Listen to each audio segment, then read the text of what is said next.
Okay, so the story that I'm going to be telling you all is the story of the Stonecutter. It is a Japanese folktale, and all I'll ask of you guys is whenever I say the spirit used its magic again to make some weird noise. Like, it could.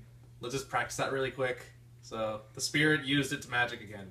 Ooh! Perfect. Okay, so this is the story, like I said, of a stonecutter. He works in Japan, and he literally just carves graves and other statues out of giant rocks or mountains or whatnot. And one day, this stonecutter heard a legend of this spirit that lived in the mountains that he was carving. A little weird.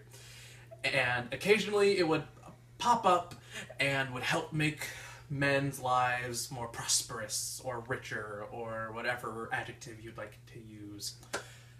So after hearing this, he kind of brushed it off because he had never seen or heard the spirit before. He'd been working in the mountains all his life. Never heard anything.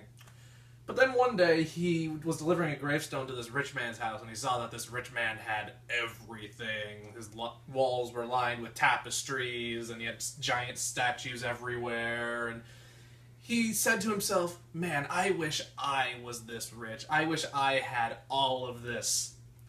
And the mountain spirit that I mentioned before said, you want to be richer? All right, I will make you richer. So the spirit used his magic, and nothing really happened. Nothing really happened to the stonecutter. He heard something, but he didn't really acknowledge it. So he's just like, whatever. And he went home. When he got home, he found that his house tripled in size, which is saying something for someone who lived in essentially the size of this apartment. He had a lawn, which he never had before. His walls were lined with tapestries, he had giant statues anywhere, just like the rich man's house. He was overjoyed. The problem was, he never had to keep himself busy, because he was always working. So now that he was rich and didn't have to work, he was just sitting around, not really doing anything. So, out of boredom, he decides to look out his window, and he sees this prince being carried around in a carriage with servants on all sides, tending to his every whim. And he goes, that's what I should be. I should be a prince, because even when I'm bored, people can help me find something to do. So the spirit heard him again and said, you want to be a prince? A prince you shall be. So the spirit used his magic again. And the next day, the stonecutter woke up, and he was a prince. Although he was a little freaked out because he woke up in the carriage, and it doesn't really explain how that happened, but either way. He had servants helping him all over the place.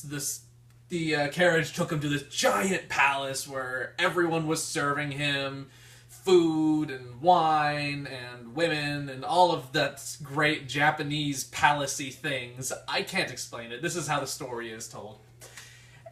But then he got bored again, not in a bad way, but he was just kind of laying out in the sun, and one day it got really, really hot, and apparently sunscreen wasn't invented yet, so he was just laying out in the sun, and he felt his cheeks burning, and he started to scoff at the sun and curse its name, and be like, oh, why is the sun more powerful than I? I should be the sun. So the spirit heard him, really fed up by this point, but he kind of has to do his job, so he's like, alright, you want to be the sun? Let's be the sun. So using his magic again, the stonecutter woke up the next day as the sun, which, again, waking up as the sun, I don't know. But he was enjoying it. He was burning up a lot of grass. He was using his power. He was abusing his power, burning people's faces, poor, rich, or princely alike. But then, once again, he grew bored. And one day, when a giant cloud cover blocked him from seeing the earth, he started cursing the clouds and being like, why are the clouds able to block me? Are they more powerful than I? I should be a cloud. The spirit at this point is just shaking his head, and it's just like, all right, well, if you want to be a cloud, I guess you'll be a cloud. So he used his magic again, and the stonecutter became a cloud. He enjoyed being a cloud for a while. He would rain down on the earth, he would block the sun, he would just drown out fields. Not drown people, because he didn't want to kill anybody, but he wanted to, show that he was powerful and all of that. But whenever he tried to drown everything out, the only thing that didn't move or bend to his will was a giant mountain. So he was then like, okay, wait a minute. So I can literally make everyone's lives miserable except for this giant rock. I should be that giant rock. So the spirit of the mountain turned him into a giant rock after using his magic again. So he's this giant rock now, and he's just sitting there being all like, I can see over all of the land, nothing can move me, nothing can affect me, I am all powerful. Until he feels a little tingling at his feet. He looks down, again, he's a mountain looking down. Not going to question it. He looks down at his feet, and he sees a stonecutter cutting rock out of his feet. He can't do anything to stop it, and he's just like, wait, that stonecutter is more powerful than I? I should be a stonecutter!